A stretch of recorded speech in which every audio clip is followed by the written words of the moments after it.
Hello friends, ఈ video కనుక నచ్చితే ఖచ్చితంగా లైక్ చేయండి. సుమలత అంటుంది, అక్షిత చంటికి సారీ చెప్పు అని చెప్పి అనగానే సారీ చంటి అని చెప్పి అంటూ ఉంటుంది అక్షిత. ఈ ఫార్మాలిటీలు ఏం అవసరం లేదులే అని చెప్పి చంటి కోపంతో అంటూ ఉంటే అప్పుడు అక్షిత అంటుంది, అది కాదులే చంటి, నేను కొంచెం ఇరిటేషన్లో ఉన్నాను, కోపంలో ఉన్నాను. కోపంలో ఉంటే నేను ఎలా బిహేవ్ చేస్తానో నీకు తెలీదా? ఇక ఆ చిరాకులో నిన్ను అలా అనకూడని మాటలు అనేసాను. రియలీ రియలీ సారీ, ఇంకెప్పుడు ఇలా బిహేవ్ చేయను అని చెప్పి అలా అక్షిత అంటూ ఉంటే అప్పుడు పల్లవి అంటుంది, చూడు అక్షిత, చంటి, మీకు ఒక మాట చెప్పాలి. ప్రతి దాంపత్యంలో గొడవలు రాకుండా ఉండవు. ఏదో టైంలో ఏదో రకంగా వస్తూ ఉంటాయి. కానీ మనం దాన్ని సాల్వ్ చేసుకోవాలి. మన ఈగోకి పోయి దూరం పెట్టుకొని గ్యాప్ తెచ్చుకోకూడదు వైఫ్ అండ్ హస్బెండ్ రిలేషన్లో. అలాగే చూడక్షిత, ఇక్కడ చంటి మంచితనంతోనే మీ రిలేషన్ ఇంకా ముందుకు వస్తుంది. ఎందుకో చెప్పనా, మీ ఇద్దరు ప్రేమించి పెళ్లి చేసుకున్నారు. ఆ రిలేషన్ని మీరు ముందుకు తీసుకెళ్ళాలి. చంటి కూడా నీలాగా కోపంతో ఉంటే ఎక్కడికి వెళ్తుంది ఈ గొడవ చెప్పు? ఎవరైనా ఊరుకుంటారా? చంటి మంచితనం వల్లే ఇంకా మీ రిలేషన్ కంటిన్యూ అవుతుంది. చంటి నా చెల్లి, తను తప్పులు చేస్తే 100 చంపదెబ్బలు కొట్టడానికైనా నేను సిద్ధం. అలాగే తను తప్పు దారిలో వెళ్తుంది అని నీకు అనిపిస్తే నువ్వు కొట్టైనా నీ దారిలో పెట్టుకో. ఎందుకంటే జీవితాన్ని మీ చేతుల్లోనే ఉంటుంది. అంత ప్రేమించి పెళ్లి చేసుకున్నప్పుడు మీరు లైఫ్ లాంగ్ కలిసి ఉండాలి. కాబట్టి మీ రిలేషన్ని మీరే కాపాడుకోవాలి. తను తప్పు చేస్తే కొట్టడంలో తప్పే లేదు. ఎవరు తప్పని కూడా అనరు. నీ బాధ్యతే. తను తప్పు చేస్తే నువ్వే అదే కంట్రోల్ చేసుకొని సెట్ చేసుకోవాలి అని చెప్పి అలా పల్లవి చెప్తూ ఉంటే ఇక ఇప్పుడు బామ్మ అంటుంది, కరెక్ట్ చెప్పా పల్లవి. రే చంటి, ఇక నుంచి అక్షిత తప్పు చేస్తే ఒలిచి చర్మం ఒలిచైన దానికి బుద్ధి చెప్పు, సరేనా అని చెప్పి పదండి వెళ్దాము అని చెప్పి అక్కడి నుంచి అందరూ వెళ్ళిపోతారు. ఇక చంటి ఏమో కోపంగా అక్షితాన్ని చూస్తూ ఉంటాడు. ఆ తర్వాత సుమలత, అక్షిత, భువన ముగ్గురు మాట్లాడుకుంటూ ఉంటే ఇక అక్షిత అంటుంది, ఏంటంటే ఈ పల్లవి ఓవర్ యాక్షన్ ఎక్కువైపోయింది అనగానే, దాని ఓవర్ యాక్షన్ ఏమో కానీ ముందు నీ ఓవర్ యాక్షన్ ఎక్కువైపోయింది అని చెప్పి సుమలత అక్షితను అంటూ ఉంటే అప్పుడు భువన, ఏంటంటే మీరు అక్షితను తిడుతున్నారు అనగానే, తిట్టక మరి ఏంటి నువ్వు చేసింది? నా కొడుకుని అన్నని మాటలంటావా అని చెప్పి అంటూ ఉంటుంది సుమలత అక్షితని. అప్పుడు అక్షిత, అంటే ఏంటంటే చంటి లావుగా ఉండడం మీకు ఇష్టమా అనగానే, లావుగా ఉండడం నాకే కూడా ఇష్టం లేదు. మొదటి నుంచి నేను కూడా అదే కదా ఫైట్ చేస్తుంది, తగ్గు అని చెప్పి. అయినా నువ్వు ఎంత కాదనుకున్న వాడు నా కొడుకుని నా ముందే నువ్వు తక్కువ చేసి మాట్లాడితే నాకు కడుపు రగిలిపోదా? అయినా వాడు చావు దాకా వెళ్ళాడు అంటే వెళ్ళలేదు, కానీ నీ మాటలు అలాగే ఉన్నాయి కదా, ఇంకొకరైతే అదేగా చేసుకునేది. చూడు, నువ్వు పల్లవికి ఛాన్స్ ఇచ్చినట్టు అవుతుంది. మన టార్గెట్ చంటి కాదు, పల్లవిని ఎలా ఇంట్లో నుంచి పంపించేయాలనేది అది కదా మనం ఆలోచిస్తున్నాము. నువ్వు చేసే పనులకి చరణ్కి కోపం వచ్చి అక్షితని ఇంట్లో నుంచి పంపించేయనేలాగా పల్లవికి సపోర్ట్ చేసేలాగా ఉన్నావు. సో ఇక నుంచైనా జాగ్రత్తగా ఉండు. మన టార్గెట్ చంటి కాదు, పల్లవిని పంపించాలి మనం. నువ్వు చేసేదానికి అందరూ పల్లవికి సపోర్ట్ అయిపోతున్నారు. ఆఖరికి నేనైనా ఇప్పుడు పల్లవికి సపోర్ట్ లాగే కదా, ఎందుకంటే తను కరెక్టే కదా మాట్లాడింది. సో చూడు, జాగ్రత్తగా చెయ్యి ఏ చేసినా అని చెప్పి అక్షితాన్ని అంటుందన్నమాట సుమలత. మరోపక్క చరణ్ ఏమో తన రూమ్లో కూర్చొని బెడ్ మీద కూర్చొని ఆలోచిస్తూ ఉంటాడు. అప్పుడు అక్కడికి పల్లవి వస్తుంది. ఏంటండి ఇందాక జరిగిన గొడవ, అక్షిత గురించి ఆలోచిస్తున్నారా అని చెప్పి అడుగుతుంది పల్లవి. అప్పుడు పల్లవి అంటుంది, అవును, అసలు అక్షిత ఏంటి అలా మాట్లాడింది నా తమ్ముడితోని, అసలు కోపం వస్తుంది చల్లుతుంటేనే, అసలు ఎందుకు అలా బిహేవ్ చేసింది అని చెప్పి అలా చరణ్ బాధపడుతూ ఉంటే, సరేలేండి వాళ్ళిద్దరూ కొంచెం సెట్ అయ్యారు కదా, గొడవలు అనేది ప్రతి రిలేషన్లో కామనే, కానీ ఏదైనా సరే కొంచెం అక్షితని మీ తమ్ముడు వైపు కొంచెం టర్న్ అయ్యేలాగా మనమే చూడాలి. వాళ్ళిద్దరు ఒకటయ్యేలాగా చూడాలి. వాళ్ళిద్దరి మధ్యలో గ్యాప్ ఉండకూడదండి. ఏ రిలేషన్ అయినా ముందుకు వెళ్ళాలంటే అండర్స్టాండింగ్ ఉండాలి. సో మనిద్దరం కొంచెం తలుచుకుంటే చేయగలుగుతాము, వాళ్ళిద్దరిని సెట్ చేయగలుగుతాము అని చెప్పి అంటుందన్నమాట పల్లవి. నా తమ్ముడు కోసం నేను వాళ్ళిద్దరూ మంచిగా ఉండడం కోసం ఒక మెట్టు తక్కైనా సరే నేను ఖచ్చితంగా నీకు సపోర్ట్ చేస్తాను, వాళ్ళిద్దరు ఒకటే అవుతానంటే అని చెప్పి అనగానే, సరే ఓకే, కానీ వాళ్ళిద్దరు ఒక్కటయ్యే ముందు మనిద్దరం దగ్గర అవ్వాలి. ఎందుకంటే తర్వాత మీ తమ్ముడే అడగచ్చు కదా, మాకు చెప్తున్నావు అన్నయ్య, మరి మీ ఇద్దరు ఎలా ఉన్నారు, అన్యోన్యంగా ఉన్నారా, ముందు నువ్వు వదిన కరెక్ట్గా ఉన్నారా అని చెప్పి అడుగుతాడు కదా. సో దానికన్నా ముందు మనం దగ్గర అయిపోయామనుకో బాగుంటుంది కదా అని చెప్పి పల్లవి అంటూ ఉంటే, నువ్వు ఇలాంటి ట్రిక్కులు ఎన్ని వేసినా నేను దగ్గరికి రానివ్వను. వాళ్ళిద్దరి వరకు ఏమైనా చేద్దామంటే అప్పుడు చేద్దాం, అంతేగాని నువ్వు నాకు దగ్గర అవుతా అంటే నేను ఒప్పుకోను. నువ్వు పిచ్చి వేషాలు నా దగ్గర వేయకు, నేనేమి నీకు పడను అని చెప్పి అలా అంటూ ఉంటారనమాట చరణ్. అంటే నేను మీకు ఇష్టం లేదా? అని చెప్పి అడుగుతుంది పల్లవి. ఎన్నిసార్లు చెప్పాలి? నిన్ను ప్రేమించానా ఏంటి ఇష్టపడడానికి? నువ్వు నాకు ఇష్టం లేదు అనగానే మీరు నేనంటే ఇష్టం అని చెప్పడానికి ఈగో మీకు అని చెప్పి అంటుంది పల్లవి. ఈగో లేదు పాడలేదు, నువ్వు నాకు ఇష్టం లేదు అనగానే అంటే నేను ఇష్టం లేదు, నేను ఇప్పుడు ఏమైపోయినా మీకేం పట్టింపు లేదు కదా, ఇదిగో నేను ఈ బెడ్ ఎక్కి ఇక్కడి నుంచి దూకేస్తాను అని చెప్పి అంటుంది పల్లవి. హలో, నువ్వు దూకేస్తా అంటే ఊరుకుంటానా అనగా అదిగో అదిగో ఇది ప్రేమ అని చెప్పి అంటుంది పల్లవి.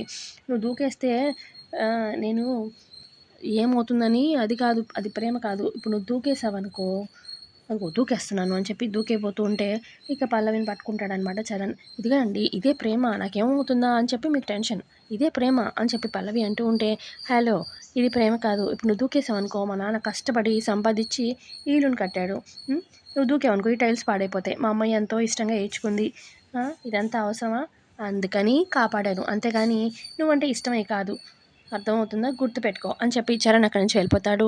ఇక అప్పుడు పల్లవి ఈ మొగుడికి రోజు రోజు మొండితనం ఎక్కువైపోతుంది, నేనంటే ఇష్టం లేదా, ఇలా కాదులే ఒకరోజు బలవంతంగా ముద్దైన పెట్టేసి నా దగ్గరికి తీసుకుంటాను, నా వైపు లాక్కుంటాను అని చెప్పి పల్లవి అలా అనుకొని అయ్యయ్యో రేడియో స్టేషన్కి వెళ్ళాలి టైం అవుతుంది అని చెప్పి రెడీ అవుతుంది అనమాట పల్లవి. ఇక ఆఫీస్కి వెళ్దామని పల్లవి శారీ కట్టుకొని ఇట్లా హాల్లోకి రాగానే ఇక హాల్లో బామ్మగారు ప్రసాదరావు చంటి ఉంటారనమాట. ఏంటి ఇందాక జరిగిన గొడవ గురించి ఆలోచిస్తున్నారా చంటి అని చెప్పి పల్లవి అంటూ ఉంటే అది కాదులే వదిన అనగానే అక్షత తప్పు చేసింది కాదనట్లేదు, తన్ని దారిలో పెట్టడానికి నువ్వు ఏమైనా చేయమని చెప్పాను కదా, అయినా మీ ఇద్దరిని దగ్గర చేస్తాను నేను మాటిస్తున్నాను కదా అని చెప్పి అంటూ ఉంటుంది పల్లవి. నేను ఆఫీస్కి వెళ్తాను బామ్మగారు అని చెప్పి పల్లవి అంటూ ఉంటే అప్పుడు ప్రసాదరావు ఎందుకమ్మా ఇంట్లో వాళ్ళు ప్రతి ఒక్కరూ నేను ఇంట్లో నుంచి పంపించేయాలని చాలా ఇదిగా చూస్తున్నారు, ఇప్పుడు జాబ్ చేయడం అనేది అంత అవసరం అంటావా, డబ్బులు ఇస్తా అని చెప్తున్నాను కదా, నువ్వు ఇంట్లో నుంచి దూరం అయ్యే సిచ్యువేషన్ నువ్వే క్రియేట్ చేసుకోవడం ఎందుకు, అందుకే ఎప్పుడేం జరుగుతుందని భయంతో ఉన్నామమ్మా మేము అని చెప్పి అనగానే మీరు భయపడడంలో తప్పలేదు, కానీ అంత సిచ్యువేషన్ నేను తీసుకురాను కదా, నేను చూసుకుంటాను, జాబ్ చేయడం మాత్రం తప్పదు మావయ్య కొన్ని రోజులు నేను తప్పదు, అక్కడ దాకా ఏమీ రాకుండా నేను చూసుకుంటాను, సరే మావయ్య నేను ఆఫీస్కి బయలుదేరుతాను వెళ్ళొస్తాను అని చెప్పి ఇక తను ఆఫీస్కి బయలుదేరుతుంది. ఇక ఆఫీస్లో ఎవరైతే జాబ్ ఇచ్చిందో పల్లవికి ఆవిడ కనిపిస్తుంది. హాయ్ పల్లవి అని చెప్పి అనగానే మేడం నన్ను పల్లవి అని పిలవకమండ్, ఎందుకంటే స్టాఫ్కి నేను కోకిల అనేది తెలుసు కదా, నా పేరు పల్లవి అని తెలియకుండా ఉండే బెస్ట్ అనగానే సరే కోకిల అని చెప్పి అంటుంది. సరే నీ ప్రోగ్రామ్కి టైం అయింది కదా వెళ్ళు అని చెప్పి అనగానే ఇక పల్లవి ప్రోగ్రామ్ స్టార్ట్ చేయడానికి తన రూమ్లోకి వెళ్ళిపోతుంది. ఆ తర్వాత ఇక పల్లవి ప్రోగ్రామ్ స్టార్ట్ చేస్తుంది. అటు తన ఫోన్లో ఇక చరణ్ కూడా షోని చూస్తూ ఉంటాడు. ఇక ప్రోగ్రామ్కి ఒక అమ్మాయి కాల్ చేస్తుంది. హలో కోకిల గారు, మొన్న నేను కాల్ చేశాను కదా నాకు పెళ్లి చూపులని అనగానే పెళ్లి చూపులు ఏమైనాయి, అబ్బాయి ఎలా ఉన్నాడు ఏంటి ఏం డెసిషన్ తీసుకున్నారు అని పల్లవి మాట్లాడుతూ ఉంటే మేడం మీరు చెప్పిన ప్రకారం నేను అబ్జర్వ్ చేశాను అబ్బాయిని, మేము రెస్టారెంట్లో కలిసాము, అక్కడ ఉన్న బ్యాలర్ని ఎంత ఇదిగా తిట్టాడో నేను అబ్జర్వ్ చేశాను, ఆ అబ్బాయి క్యారెక్టర్ ఏంటనేది నాకు అర్థమైపోయింది, సో నో చెప్పాను, అంత హార్ష్గా ఉన్నాడు, చాలా హార్ష్గా ఉన్నాడు అని చెప్పి తను తప్పు చేయకపోయినా అంత ఇదిగా హార్ష్గా ఉన్నాడు అర్థం చేసుకోకుండా, సో అబ్బాయి మెంటాలిటీ నాకు కొంచెం అర్థమైంది, నేను ఇంకా ఈ మ్యాచ్ అయితే వద్దనుకున్నాను మేడం, నాకు ఎలాంటి అబ్బాయి కావాలి ఎలా సెలెక్ట్ చేసుకోవాలనేది నాకు మీ బట్టి అర్థమైపోయింది మేడం అని చెప్పి అనగానే ఓకే ఆల్ ది బెస్ట్ అని చెప్పి ఇక సాంగ్ ప్లే చేస్తుంది. ఆ తర్వాత ఇక నెక్స్ట్ కాలర్ ఏమో ఒక పెద్ద ఆయన ఫోన్ చేస్తాడనమాట.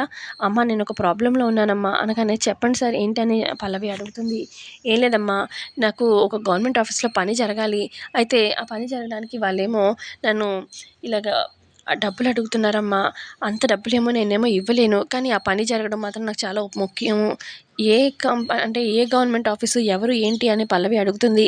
అది ఏ సెక్షన్ ఏ స్టాఫ్ ఎవరు ఏ గవర్నమెంట్ ఆఫీసు అని పేరు అని నేను డీటెయిల్స్ చెప్పలేనమ్మా, కానీ డబ్బులైతే అతనికి ఇచ్చుకోలేను, నన్నేమో ఇలాగ అడుగుతున్నాడు, ఏం చేయాలి పని జరగడం ముఖ్యం అదే అర్థం కావట్లేదమ్మా అనగానే అయితే మీరు ఏం చేస్తారంటే మీరు ఎవరైతే డబ్బులు అడుగుతున్నారో ఆఫీస్కి రేపు వెళ్ళండి, వెళ్ళి ఏంట్రా నీకు లంచం కావాలా నీకు డబ్బులు కావాలా అని చెప్పి అందరు స్టాఫ్ ముందే అతన్ని గట్టిగా అరవండి, నా దగ్గర ఇదిగో ఈ వేసుకున్న బట్టలు తప్ప ఇంకేం లేవు అని చెప్పి మీ షర్ట్ అది తీసి వాడి మొహాన్ని కొట్టండి, అందరి ముందు స్టాఫ్ ముందు గట్టిగా అరిచి చెప్పండి, ఇంతేనా ఇదే కాదు నీ పై స్టాఫ్కి కూడా చెప్తాను నువ్వు ఇలా అడుగుతున్నావు అని చెప్పి ఇక పై స్టాఫ్ వాళ్ళకు కూడా తెలిసేలా చేయండి, ఇక దెబ్బమ్మట వాడు లంచం తీసుకోడు కదా మీ పని చేసి పెడతాడు అని చెప్పి పల్లవి చెప్తూ ఉంటే, చాలా థ్యాంక్స్ అమ్మా, ఇలాగే చేస్తాను, నువ్వు చెప్పినట్టే చేస్తాను అని చెప్పి ఆయన ఫోన్ పెట్టేస్తాడు.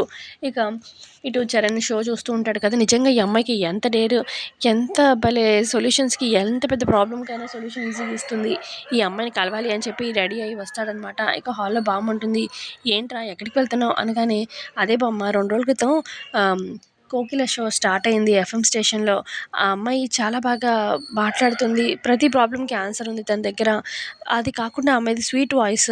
ఆ అమ్మాయిని కలవాలి బామ్మ. అందుకే వెళ్తున్నాను" అనగానే, "ఏ ఎఫ్ఎం స్టేషన్‌లో పనిచేస్తుందని వెళ్తావు?" అని చెప్పి అంటుంది బామ్మ.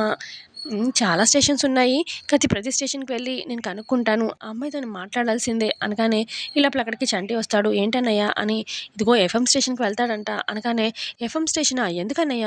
అబ్బాయిలు ఎఫ్ఎం స్టేషన్ నైట్ టైమ్ వెళ్ళకూడదు" అని చెప్పి చంటి ఆపడానికి ట్రై చేస్తూ ఉంటాడు. "ఏం మాట్లాడుతున్నావు పిచ్చి? నా ఆల్బమ్‌కి ఆ అమ్మాయి ఏమో ఉపయోగపడుతుందేమో" అని, అంటే ఫ్యూచర్‌లో ఆల్బమ్ చేయబోతున్నాను కదా! దానికి ఆ అమ్మాయి ఏమైనా పాట పాడుతుందేమో అని, అంటే చాలా బాగా వాయిస్ ఉంది. అందుకే కలవడానికి, మీరు మీ పిచ్చి మాటలు, నేను వెళ్లి కలుస్తాను అని చెప్పి చరణ్ బయలుదేరతాడు. ఇక చరణ్ ఏమో బయలుదేరి ప్రతి ఎఫ్ఎం స్టేషన్ దగ్గరికి వెళ్ళి కనుక్కుంటూ ఉంటాడు. ఇలాగ గలగల విత్ కోకిల అనే ప్రోగ్రామ్ జరుగుతుంది. ఆర్‌జే కోకిల మీ దాంట్లో ఎఫ్ఎం స్టేషన్‌లో పనిచేస్తుందా అని చెప్పి ప్రతి ఎఫ్ఎం స్టేషన్‌కెళ్ళి కనుక్కుంటూ ఉంటాడనమాట. మరోపక్క పల్లవి షో చేస్తూ ఉంటుంది. ఇటుక బామ్మ కంగారు పడుతూ ఉంటుంది. చరణ్ ఏమో పల్లవినే కదా కలవడానికి వెళ్ళాడు. పల్లవి దొరకకపోతే ఇంకేమన్నా ఉందా? "రేయ్ చంటి, ఒకసారి ఫోన్ చేయరా మీ వదినకి" అనగానే, ఇక చంటి ఫోన్ చేస్తూ ఉంటాడు. కానీ పల్లవి షోలో ఉండడంతోని తను ఫోన్ చూసుకోదనమాట. ఫోన్ రింగ్ అవుతూ ఉంటుంది. ఇక ఇటు చరణ్ మొత్తానికి ఎక్కడైతే పల్లవి చేస్తున్న స్టేషన్‌కి, రేడియో స్టేషన్‌కి వస్తాడనమాట. ఇక జాబ్ ఇచ్చిన అమ్మాయితో మాట్లాడతాడు. ఇలాగా, "కోకిల అనే అమ్మాయి మీ స్టేషన్‌లో వర్క్ చేస్తుందా అండి? గలగల విత్ కోకిల, నేను మాట్లాడాలి" అనగానే, "ఏం మాట్లాడుతున్నారండి? మా స్టాఫ్‌లో కోకిల అనే ఆవిడ ఎవరూ లేరు.